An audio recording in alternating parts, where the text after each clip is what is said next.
ventured into illicit areas furthest from gaming, such as financial scamming, money laundering, prostitution, human trafficking, kidnapping, brutal torture, even murder. The grave abuse and disrespect to our system of laws must stop.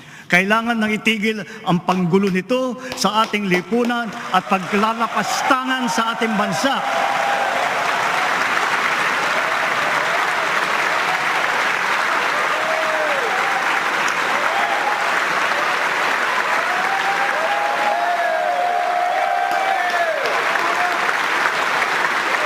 Effective today, all POGOs are banned.